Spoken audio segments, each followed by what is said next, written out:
When I said I've just got home from a long, stressful day at work, I opened the door to see my partner standing there naked and smiling. What part of that situation did each of you fixate on the most? Long, hard day of work. My partner was naked. Every time. Hey guys, welcome back to another episode of Honey, We Need to Chat. So great to have you here. My wife. Hello. Hello. My name is Amy, and this is Blair, and we're Honey, We Need to Chat. We are. We come here and we chat about the honey. And Blair thought he'd be funny and throw a little piece of information out there the second before he started talking just to throw me. But you know what? It didn't throw me. Well, I've taken it in my stride, and no one is ever going to know except that I just told you them. all. Yeah. Well, welcome back to Honey, We Need to Chat. Season 2. Episode 2. Of season 2, to clarify. Season 2. In fact, I don't want us to keep track of episode 2 of season 2 because it's going to get really confusing because our numbering system is different. So if you're listening... I just wanted to say toi, so I said toi. Let's go. So anyway, guys, thank you so much for joining us today on this episode.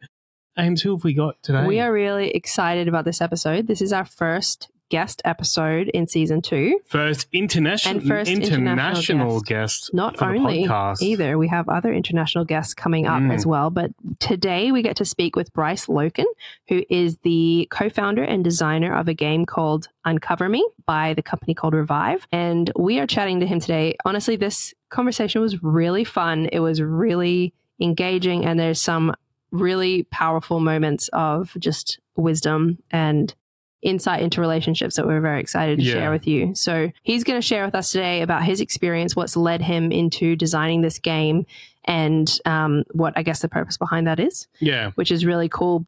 A little disclaimer, I guess. We were gifted Uncover Me last year because we're a relationship podcast. And it was very generous, we found out later. I mean, it was generous regardless, but it was extremely generous because I don't think they realized we were in Australia and they ended up shipping it to us for something like $60 or something. Ridiculous amount of money. But yeah, if you listen to the episode, you can hear a little bit more about where the game's at. Unfortunately for our non-North American friends, the game is not as easily available on this side of the world at this stage. But watch the space, listen to the episode, and follow. I would suggest following their socials as well. Follow their socials, follow our socials, because we'll be posting it as soon as it comes available to our Aussie and New Zealand listeners and friends. Yeah, I will make that very known to you for you because it was such a great game. So it's therapists and game designers coming together for fun, and it really helps. It's just help with conversations, but helps you to go into deeper conversations, or helps you to sort of have a think about the other person, like really get your mind into that space, which was good. It was really helpful. It's a unique spin on a couple games as well. We've played a few, and as he talks about in the episode, there's quite kind of this like cookie cutter style to relationship related board games. This one is different. They've taken a different tactic, and it was really fun. So have a listen. Definitely, it's been specifically designed to help people break through kind of the surface level, generalized interactions they may be having in their relationship, regardless of how long it's been. And it's designed by psychologists to help people build stronger relationships, not just for entertainment. So follow along. If you would like to check out their website, I don't think it's impossible to get the game on this side of the world. It's just probably a little more complicated, but check out their website for the links. You can go to playuncoverme.com and you can find their website. You can also go to Play Uncover Me on Instagram, and we will tag them in the posts that we make. There's an iOS version for people, again, in North America. And an Android version. So a phone version. Oh my gosh. Whoa, phone version. A phone version is what I was trying to say. Maybe there's that too. I don't know. So I'm very jealous that they have that because I feel like that would be really fun. So definitely test that out if you're in that area. In that space. Yeah. Awesome, guys. Well, we really enjoyed this conversation. It was very fun. So stick around, check it out. Bryce from Uncover Me. See ya. Honey, we need to chat.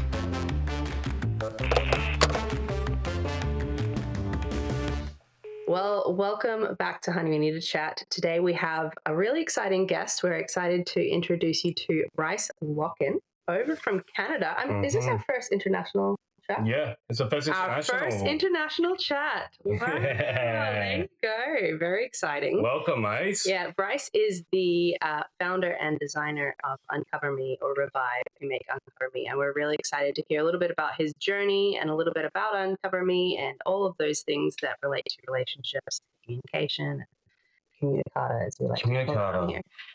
So thank you for joining us today, Bryce. Yeah, thank you so much for having me from across the ocean. Yeah. Our pleasure. Well, we'd love to just start maybe by just hearing a little bit about yourself, what led you into the project of Revive, Uncover Me, and what you've learned, I guess, in the process. That's a very big question, but you can start where you feel most comfortable. Yeah, so we'll start with about me. I'm writing this down. That was big. So Great. that is 3 points. We had about me. It was. Good job. The journey, and then what was the last one about? And what you've learned in the process. What I learned. Yeah. I didn't. Just some small things, Just some small things. Yeah, for sure. So about me. So I'm 36. I live in Canada. Yeah, I mean, my background is sort of like you in marketing, but over the last couple of years, I've really found a huge love of product, like problem solving at the core level. I think that directly correlates to my hatred of social media and how I just started getting too grumpy to play in the space of the TikTok teens, and there's only so many summer interns I can hire. And that actually leads into the story of how we got here with Uncover Me, which is that I've actually worked with the same sort of boss on and off for 10 years, boss / investor. But this gentleman that kind of gave me my first shot professionally, because I'm a first year college dropout. Part of my, ADHD, being on the spectrum, undiagnosed when I was in school. So dropped out, did some work, tried to grind it out, and he gave me a job 10 years ago. Last month was like our weird anniversary. But wow. Yeah, so about 4 years ago, I was working at a different agency. He got a hold of me and said, "Hey, listen, like, I've got this idea and I think that you'd be really good at helping me market it," which was more my role at the time. And I jumped in because I actually really do love the relationship space. Like it's always been interesting to me in some sense, but his first idea was actually making these like bedroom role play kits for couples who had dead bedrooms. And initially I was like, cool, like I get the pitch. And his idea, as I started trying to go, okay, like, is this actually a viable business from like a holistic standpoint, was like, okay, I don't think this first approach is entirely it. And that was kind of my first taste of like doing like product, of like at the core, instead of like starting with just marketing something, how do we actually like solve a real problem? And so as I dove into that problem, we actually did make like a product that we called Naughty Night Switch. The aha-ish moment for that came when I was playing D&D, when I was like, oh, okay, so the thing about role playing is that it gives you like permission, but you have to be encouraged if you are shy about it. Yeah. So that was kind of an aha. So we made this product that was like these customized role-playing kits where people would submit their name and like their gender or like a nickname. We would actually like print out a package based on some like templates, send them stuff, and they would do this sort of like week-long activity of like slipping notes back and forth. And it was all designed to kind of, if you were shy and maybe had something that you wanted to talk about, it gave you like permission. And I think that was the big learning, was that when people are given permission and encouragement to speak their mind, it's just so much easier than a dead stop. Like any encouragement to say, like, I'm asking you to participate, there is an external force telling you to participate. It makes it a lot easier to open up. So what when I was working on that, I started reading, it was such a weird overlap. My ex at the time had started reading like Come As You Are by Emily Nagoski, which my copy is signed, no big deal. But I saw that. Yeah. I saw that and she's like, I think you should listen to this. And much like everything in my life, I was like, I don't need to do anything I don't want to do. Just really resistant to any change. But I started listening to Come As You Are, like the audio book, and when I got to the two sections that were most impactful for me was sort of about like the dual control model of like human desire responses and then context. I just like had these aha moments.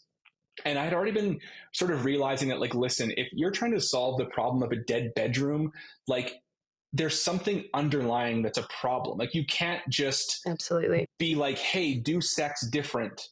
There's something underneath that like has to be sorted out, right? And so that was an assumption that we had to tackle. And so, you know, I said to like my boss, you know, the founder of this company, it was like, you know, I think that if your goal is to solve this problem, because this is the space that really interests him, I think we have to kind of go deeper and try to figure out the core of the problem. And I remember knowing that and then hearing these chapters in Come As You Are. And I called my girlfriend at the time and I like remember where I was walking in the world. And I was like, do you know your contexts? And she's like, of course I do. And I was like, why have I never heard that term? And I started like talking to other, because I knew I was at a conference at the time here in Calgary, actually, where I live. And I started talking to people and just like the gap in awareness in heteronormative couples was like women were clearly aware that like context affected them, like what was going on. And then men were like I'm just gonna be funny, like men were like, boobies are cool and I like when they're yeah, you know, like not, you know, we can, there's outliers for everything, but like the research, you know, in Come As You Are, Emily Nagoski does says there's like building research that like women are generally more context sensitive as it comes to like, you know, arousal and, you know, the slowing down of desire. And so all of that led to me going, okay, like, how do I design something that takes sort of all of these learnings of like, if people are playing, they're more willing to share, but they need to be encouraged. Also, the knowledge that I gained from a friend of mine who's an incredible researcher, shout out to Philip from Ruthless Insights here. Like he, you know, he was explaining to me, he's like, open-ended questions destroy people's brains. Like sit at a table and ask your partner what makes you mad and watch them either just be like, I don't know, nothing. Or you have to search so long that it like exhausts them. It's like being in a job interview. And that question makes them mad in the end. Well, right. Yeah. Like it's not fun and it's really hard on our brain. So we call it, and you know, Philip called it like the job interview problem. It's choice paralysis, it's too open-ended. And so when I was looking at other card games, like these relationship card games, literally every single one, to the point that you can now white label them on AliExpress, by the way. You can white label a relationship. You guys can have one tomorrow. Wow. It's $300. They'll put your faces on it and they'll send it out pre-made. They're all the same. And it's all just these question cards you flip. And it's one of two categories. And this made me very mad as a product person. One is, who was your favorite teacher in school and why? I don't care. I'm trying to live with you. I am trying to figure out why you're mad that I mentioned an ex from 10 years ago in a story. I need to learn something about you. I don't care about your third grade teacher. So cute though. And then the other is, that is an actual example from one of these card decks that I have in like my area where I have all this like research stuff, which is like, what makes you mad and how do you calm down when you're mad? Who can answer that question? Effectively nobody.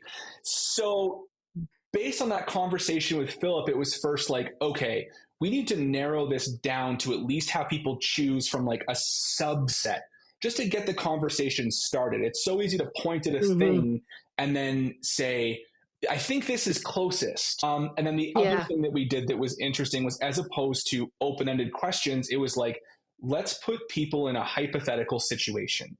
Our brains can imagine a situation, right? And visualize it much better than we can like describe like broad emotional states and like hypotheticals about ourselves. So the end result after like a year and a half of testing was Uncover Me, which is you like flip over a situation. One of my favorite examples is a card that says, I just finished a long and stressful day at work. I open the door to see my partner standing there naked and smiling. And, you know, the player then picks on a spectrum of like, hate this, dislike this, unaffected by this, like this, love this, chooses their like closest quote reaction. and then guesses the other players. And the point is that it's imperfect. But when you pick like this or dislike this, your brain is like, well, this is close, but not close. And here's why. And so that's the idea, is it's getting to the context of everything.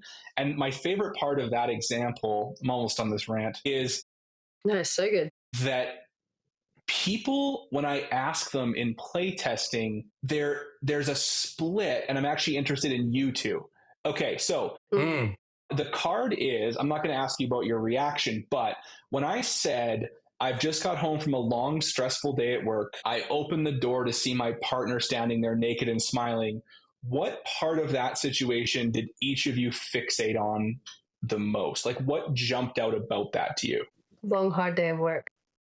My partner was naked. every time. Right? So even in the ways that we wrote the situations, it was crazy to see that even that is like information. So to me, the part that I've actually fixated on is I am terrified of being perceived. I don't want to be perceived. When I'm like on stage performing or in a podcast, I have a right to be there. The idea that I would be perceived like a bad neighbor because my partner was naked and it upset somebody, that's actually the thing I fixated on the most. Not like boobies are nice, not my stress.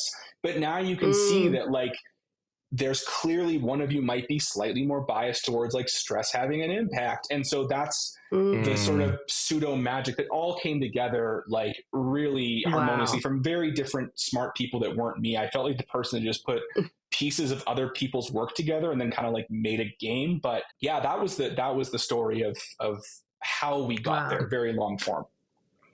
Yeah, that's awesome, man. Like, and you guys were so kind enough to send us a copy of that, and we've absolutely loved. It was so interesting. Yeah, that game. And just like that's exactly what you just did then, was giving that scenario of how would you respond. But I love the part of like, cool, this is how I would respond. But then guessing Amy's response was really fun. Yeah, it was really fun, and it gave me a whole other insight to her thinking, because what it does is it's not even just a matter of like, can you guess the right answer? It puts you in the mind of the other person, which I think is such a critical point in relationships and communication in general. And we say this quite a lot in this podcast of trying to understand, trying to come from their perspective to the situation. This is what this game has been really helpful for us for. And I had so much fun. It was a lot of fun. Yeah. I remember when we were sitting down with it, I was like, a bit confused. I wasn't really sure what to expect. I don't know. I don't think we've played relationship games before, but I kind of feel like we have. So I'm not sure. I got a vague memory of it. But I kind of expected it to be that generic thing that you described, like, what was your scariest memory or something like that. And those things are like interesting.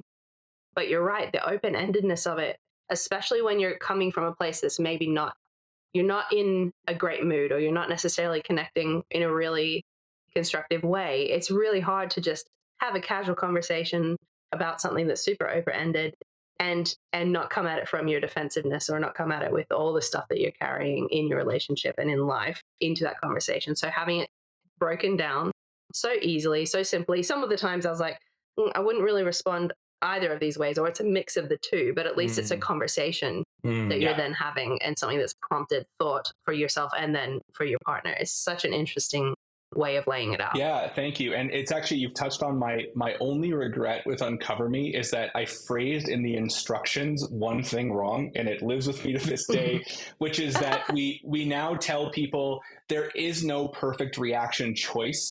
And that's perfect. Yeah. I also do have to give a shout out here, because Blair pointed out something really interesting, and I fought against this, Blair, when I was doing the original design.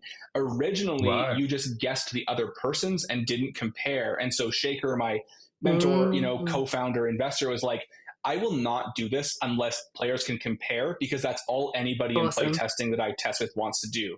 And I was like, fine. And then every play test after that, it was just, I was like, well, I wanted to keep it as simple as possible, but it turns out the benefits like far outweighed having 10 extra cards to, put on the table. Yeah. So, and that's the type of thing you learn when you're building a card game. But thank you for the kind words also.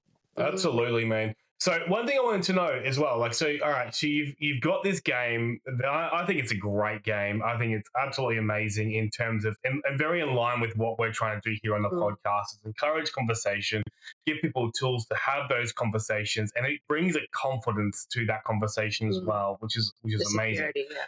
My question to you is why?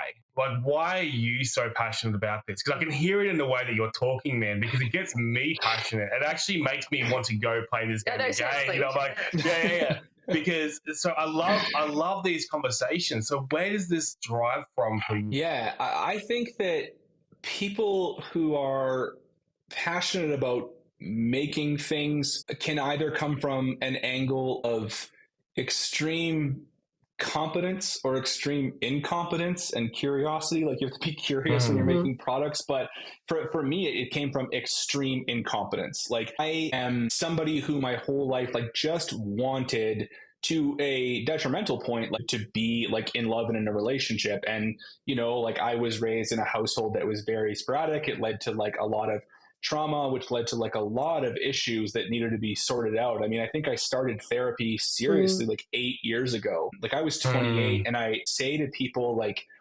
start, because now I'm the guy that people ask about therapy. Like, should I do this? And I'm like, you're 40, dude. You should have done it 10 years ago. But yeah, start today. You know, no more holes in the wall. So like, I say that, like, it wasn't until like 6 years into therapy I probably could have had my first healthy relationship.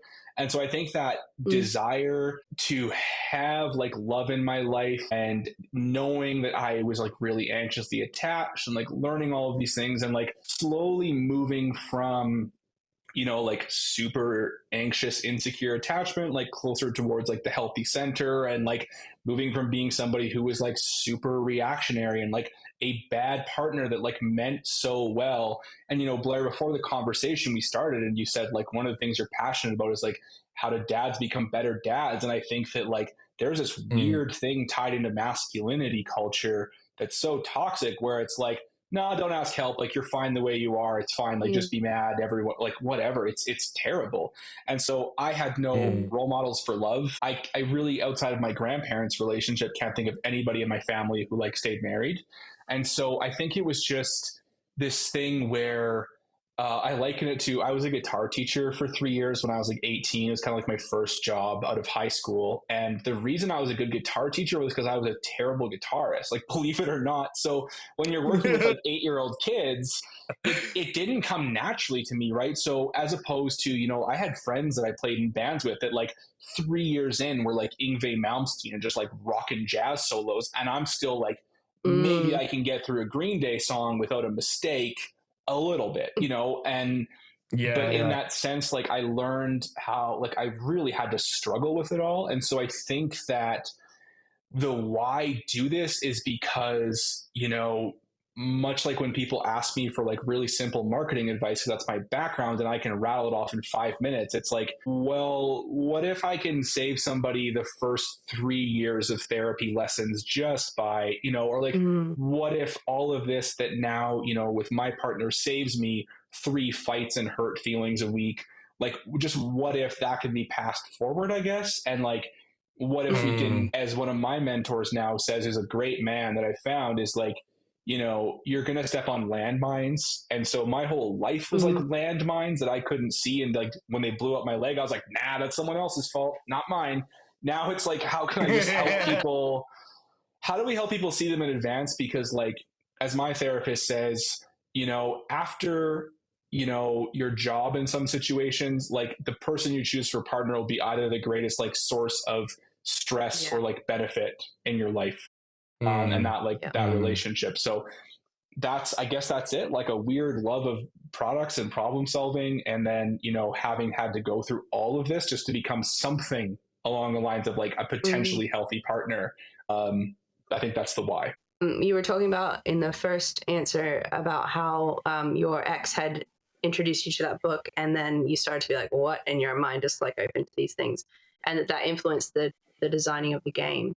How did that start to influence your approach to relationships as you started to explore these different contexts and that sort of thing? Yeah, I think that's a really good question. I mean, I think that one of the more, I shouldn't say heartbreaking things, but I think that one of the realities I've come to terms with is I think that maybe had I learned all of this stuff, maybe that could have been salvaged. But I also think that I, through my trauma responses, had just chosen someone that wasn't a fit, like great person, but like not a fit. So I think that one of the first things that it did was help me see, like, how do I ask better questions or interact with people in ways that I can figure out if they really are like a fit for me in terms of like values, how we'd like work together, live together. I think it made me, you know, understand that like things that could scare me away weren't necessarily the end of the world if I understood them more. And like a really funny example of this is that I dated someone for almost a year, and it was a relatively like healthy, good relationship. We were headed down different life paths, so just kind of parted ways amicably. But our first date, we played Uncover Me because she wanted to. I don't just bring it out, okay? I wasn't just like, sales pitch. Like, This is I had actually mentioned it in passing. That's what I was working on.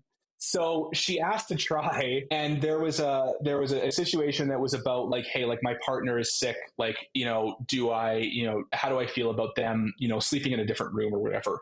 And she said to me, my ideal situation is that my partner and I live in two different houses separated by a hallway where I can lock the door from my side only. I was like, cool. Wow. I like cuddling.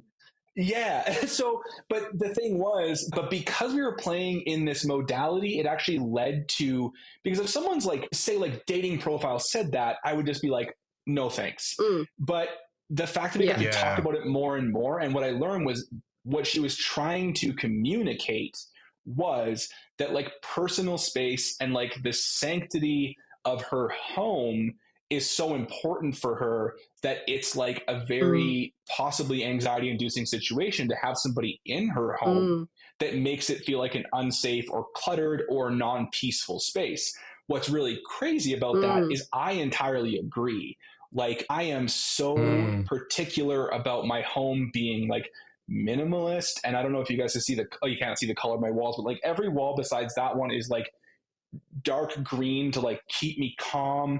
And so I think that what I learned was that as opposed to just reacting to the first thing, if we can ask like one clarifying question, like one, how much would that save us? And you know, the other day I was in a relatively like rough discussion with my girlfriend, and I said something that was along the lines of like, hey, I was thinking about something that I said yesterday, Bryce, and I think that the way that I behaved, I'm not okay with that.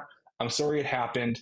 To me, it felt like borderline, like echoes of like old abusive patterns. And I'm sorry. I think it was just something like shutting down or like walking away too soon. You know, like thankfully we're not like cruel to each other and like, you know, physically or mentally or anything. But I was just like, I want to hold myself to a higher standard. And she got like really quiet, and I was like, oh, I guess my apology wasn't good enough. And she was like, you know, maybe I should go. And I was like, oh, okay. And she was good enough to ask a clarifying question where she was like, I just want to know why you thought that I was behaving in an abusive way. I'm sorry that you felt like that about me. And I was like, no, like I was trying to own this, dog. Like I'm trying to take responsibility. And so she was like, that's so different, you know, like right. And I think that just sometimes we just don't ask the follow-up question, even words. Like, what does a word mean to you? The word, you know, patient means one thing to someone. So anyhow, I think that was a big learning. You see that all the time, especially in chick flicks, because it's where relationships play out the most. All the time. The only reason that there's even a movie is because someone's done something that they just don't clarify or they don't give space for that. And I know that's not, they just don't ask. Like they'll see someone hugging someone, and instead of being like, who was that? It's like, we are done. I knew you were bad. Seriously. That's like constant. The reason I don't like chick flicks is because of that. And obviously that's not real life. Like that's not how most people will ask to some extent. But I think you're so right that there's so many things that play out, and there's so many stories that happen, and we're working with so many things at the same time that it's really easy to misunderstand, and it's really easy to put a story over something that's not accurate. And even your story of your first date, when that response was just so different to what most people would probably respond with. It's interesting that like you could have started dating, never have had that game, never have had that question, never have heard her say those words. And she could have been responding and playing out of this, whatever it is that plays into that for her, this anxiety or this idea of what she wants for relationships. And that could have been playing out in how she entered the relationship. And then you would be playing out how you're observing her in the relationship and never have had that conversation, not even that tiny little thing to like, it's like a little key that just turns something and you're like, oh, I better understand you now. And you can, we find this all the time in the conversations. We go through Reddit stories in some of our episodes, and all the time there's stuff that it's just like, just this little bit of understanding or this little bit of curiosity or this moment of, like you said, putting your mind in the place of somebody else to just at least get some more context is so empowering to relationships and necessary and something that people just struggle with big time. Yeah, absolutely. And I love that you brought that up. So I think about this so much because it is my least favorite plot device in the world. And I now I realize how it is with chick flicks. My example of that is watching Little Rascals as a 6-year-old and being like, why didn't Spanky Alfalfa just say one more sentence? And I guess I was attuned to that at 6, but at least frustrated with that plot device as a child. So, that's my spectrumness probably. But no, it's so true. And, I was sitting with a friend the other night and he was like, I need advice on this thing. And the thing I realize is that often I'm like, I don't think you have all the information. Or like my question is like, have you see this on Reddit when the few smart people chime in, because I also am in the relationship advice threads entertaining myself. And someone's like, the first 3 responses are like, break up now. And then one person who hasn't been upvoted is like, did you ask them? Have you asked any clarifying questions? Ask a clarifying question before you ask a bunch of incels. Please, they don't know anything. They're just entertaining themselves. They're just there to like inflame. Yeah, they've got no context. Absolutely. Yeah, and to Blair's point, it was this male friend of mine, and he's a relatively healthy guy. But I said, like, well, why didn't you tell her about this and ask what the logic was? And he's like, well, I just didn't want to seem, fill in the blank, like anxious, weak, needy. And it's just like, that's the kind of language where like, I'm very glad that something I've learned is I'd be like, I'm able to be like, hey, I'm feeling real needy right now, sweetheart. Like, can I have a needy night? Because I'm not vibing with like life at the moment. And that's maybe one of the healthier feelings I know. So clarifying questions. Another thing I wanted to ask you, and you've been very open about, which I love and very for, is your experience with therapy. Because the thing that we talk about here is we try and, when we go through Reddit stories, there's a lot of things that we sort of bring through. We read a Reddit story and we put ourselves in that scenario and say, well, what actions would we take here?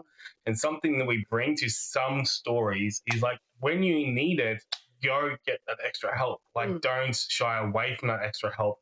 And I think that a lot of people have this view of therapy as, it means blank. Like, it means that I'm this if I go get therapy. Like you just sort of said then with your mate, I'm weak, I'm this, I'm that. I don't want to look that way. But the way that you speak about it is very positive. So from your perspective, what has therapy meant for you? Like, how has it helped you? And what would you say to someone that struggles with maybe the negative views of someone that goes to therapy or themselves going to therapy? Yeah, fair. I mean, I think that what it's meant to me is like, with absolute sincerity, like, saved my life. Like, I don't think I would be alive if, I hadn't met and connected with my therapist. And we have our own fascinating story of serendipity kind of thing. She's so important to me that I have her initials tattooed on me.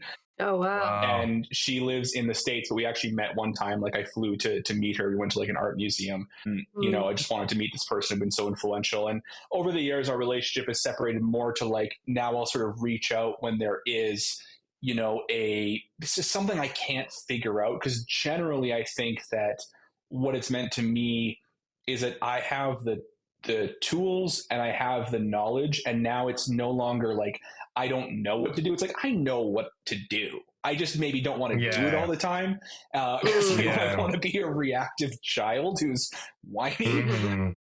But I think that, there are the few times now where I'm like, I can't solve this one. And so having that connection and just sort of reaching out to her almost informally now. But, the thing I say to people is like, I don't know, like you can keep being miserable. Like, is this working? Is what you're currently doing working?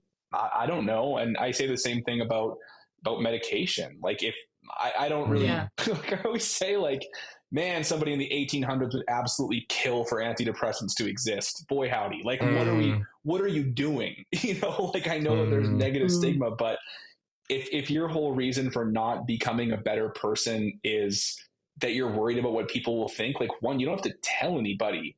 So it's all about your own self-image. Like, is your ego that big that you don't want to be happier or be a better spouse or be a better husband?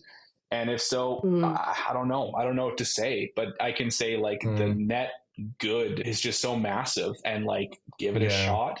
The other thing I say to people all the time is like, don't be afraid to try a few therapists, because like you'll kind of know when you meet somebody that vibes with you. My therapist is a combination of empathetic but willing to tell me like you're being an idiot. Like, and that's what I need to hear, right? I don't need to be, I need to be heard, but I also don't need to be coddled, and I need someone to call me out in this like almost like loving, cool aunt way. And that's what I needed. But I've had therapists that I've tried that were honestly just almost like cruel and so blunt and cold. And that might be what works for somebody else. And that could be an amazing fit. And someone might need somebody who's not going to call them out as much. And there's just different modalities. So I think that, I say like, give it a shot, and half the people are in therapy or trying and just hiding it. And it's okay if you want to keep it from people, but like you could be happier, and you're going to die someday. Oh, maybe be happier. I don't know. Yeah. Like yesterday was a really great time to start therapy for everybody. Yeah. So in what ways has it helped you? Like, so you're saying like it be happier, go to therapy, but how would it help you be happier? Like what, like you said, then, sometimes she's telling you stop being an idiot, stop doing this, stop doing that. But is there like, do they give you practical tools? Do they just help you understand what you're actually thinking and what's going on? Like, what does that journey actually look like? Yeah, for me, so I think that mine, like the point at which I could relate to maybe the broad population is sort of like the back half of my therapy journey. Cause I think the first 4 years were just like attempting to take somebody who had like zero self-esteem, experienced like zero joy, and had like no tools, and just be like, you've now moved along the spectrum maybe to like the place that somebody who's just like a quote like more regular person is struggling with, like a person who's maybe raised in a normal amount of difficult environment, right? Like the normal stress. And I'm not minimizing anybody else's difficulties. Everybody has their own. So that was the first bit of mine. But I think that is very specific when you have experienced like extremely deep trauma. And if you have experienced, like if you've been physically, mentally, sexually abused in any capacity, like you literally have a deep need to have somebody else help you sort that out. Like that's what I will say. And then maybe on the other side of that stuff, it was more like, okay, how do I start to change the way that I talk about myself so that I can stop thinking about myself and like internalizing that? Like, how do I help to set boundaries so that I can increase like my self-esteem? And one of the things that I heard somebody say one time was like, self-esteem is built like when you keep promises to yourself. So I know that my self-esteem is healthier when I say like, I am going to wake up on time and I'm going to go to the gym, even if it's like a really mediocre workout, but like, this is what I have to do to feel good. And like, I am, making progress and healthy. And so I think it also ties into boundaries. I think it's something so many people need to learn, is how do they either hear other people's boundaries and respect them and not like steamroll them and create a nightmare for everybody. How do you not be codependent or like allow codependence? And, how do you say like, here is what I need. My therapist used this language that really broke it open for me, which was not like, instead of saying like, you need to blank, it was this very like peaceful statement of like, to be in relationship with me, blank. And like, that's it. And sort of developing that piece of like, I don't have to control people, and I, can let them go if they can't meet those basic boundary needs. And that on the other side, once you've gone through the anxiety of losing people that you maybe wanted around because they were fun or cool or pretty, it's a lot better on the other side. And so I think that those are, that's a hodgepodge of ways that it helped me. But I know that now, that's awesome. Looking at the conversations that I have with, say, maybe like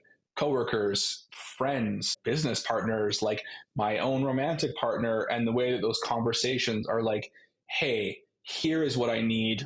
What are your thoughts on that? Is so much different than like, you're being stupid, like you're being awful, like I hate this. And just seeing how not only does it make me be more calm and confident, because instead of like attacking someone, I'm saying like, I have value and I believe in myself, and here's what I need. And it's okay if you don't want to say yes, but there is like a consequence of distance. I just think that builds you up so much more. And I think those are the really practical ways that I was able to build in therapy after that first chunk of like, let's just get this brain sort of firing in a quasi-normal way. Yeah. Wow. That's awesome, mate. And just so valuable. And again, I have really loved chatting with you, Bryce. Like you remind me so much of Amy's brother. Yeah, just this conversation, and I think he's one of the best people in the world. Like I love him to bits. So this has been just absolutely amazing for me. Just again, your transparency, your drive to grow and to learn and to get better, and all these things is just really, really inspiring. So I just get so pumped up with these conversations, mate. Thank you. One final question I had for you is, if you were to speak to your younger self, maybe entering into your first relationship, what would you say to yourself in regards to relationships? Cool. All right, give me 10 seconds with this one. I've never heard that question before. I think it would probably be a piece of advice that I received like 10 years ago that I wasn't able to internalize until a while later, which was, I ran into this therapist at a marketing event of all things in Vancouver. And I think I was trying to pick her up, honestly. So I was like making conversation, if I'm remembering it honestly. But I was like, hey, if you could give one piece of advice to the world, like, what would you say? And she said, understand why you do everything you do. I think that's so good.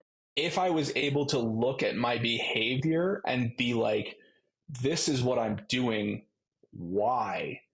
At least being able to instead be like, I am my emotions, and the way I am reacting is normal and it's totally fine. And if you have a problem with it, that's your fault, or like deal with it, instead of being like, man, like why am I speaking like this to somebody that I care about? Or like, why do I have the desire to like run away or like self-harm? Like, why? Like, what is going on here? Why am I doing the things I do? I think that maybe that would have at least started with started something. But I think that would be it, is like, why do you do the things? Like, what are they tied to? And like, what does that mean that you have to kind of work on internally to clear this out of your system? Yeah. The better you understand yourself, the better you can help someone else understand yourself, and the better you can approach somebody else in relationship too, because that's the whole heart of what we do, is this attitude of curiosity thing. Like, why am I reacting this way? Why are you reacting this way? People don't just wake up and react that way. There's reasons that they do. And so that is such a good piece of advice. I love that so much. Thank you. Well, one thing I've always said is that people, it's not because they don't want to communicate, but because they might not know how to communicate effectively. I stole that from your website. That's a bit where I was reading your own line back to you. I was like, that's good. I heard that before. That was good. I thought it was good. But yeah, like I think that's what I would say. Yeah. Yeah. That's awesome. So you've told us about creating Revive, which is the overarching company, I'm assuming, and then Uncover Me is the game. where's Uncover Me at now? Can you update us on where it is, what people can get into it, and how they can access it? Yeah, for sure. So we are currently trying to get it more ships to Amazon in the USA. Amazon Canada has some copies, I believe.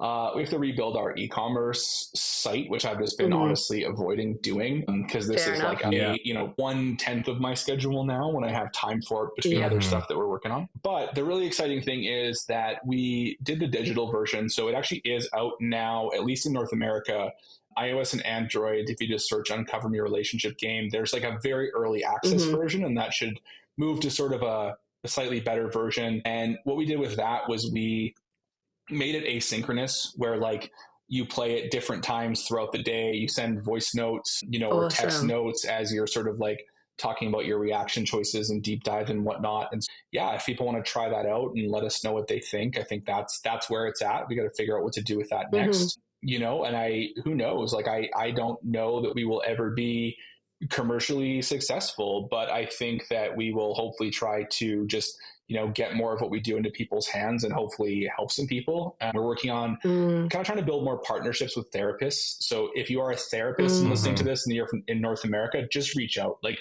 we'll send you a copy for every therapist in your clinic. Just have it there if they want to use it. So I think that's sort of our strategy is therapists really seem to see the value in what we're doing and doing that, and then working on our digital versions. And then beyond that, like, who knows? We don't have our intern anymore, so I don't do anything on social media. We miss you, Napsy, the intern. But that will be where updates are when they exist, is on our Instagram. And Play Uncover when there's Me. Updates, they'll be there. Yeah. Well, I hope it goes somewhere, mate. Like, I actually really loved it. I thought it was so helpful, like we mentioned earlier. So yeah, we're really hoping that it does take off, and we get more opportunities here in Australia to get it as well. Yeah, and if you're in that region, check it out. Hop on Amazon, see if you can grab a copy, because it's definitely worth having as a resource, especially for some of the at-home date nights, or even out of the home date nights, or even first dates, as we heard. Really good resource to have in your tool belt. I always say that if you've been like chatting with someone for like 2 or 3 weeks, you have like enough of a sliver of an idea to like guess and just like make like the closest thing to an educated guess about somebody. Otherwise, you couldn't, like, people have said, why don't you use it for like networking events, like the speed dating things? And I was like, I don't know anything. What am I going to be like? You have red hair. I think you're probably really mean. What are you going to do? So if you've talked to someone just a little bit, I think you have like just enough to go on. And enough to prompt a conversation, even if you're like completely off. Exactly. And have fun with it, man. It's so fun. Well, thank you. Really thank you. Yeah.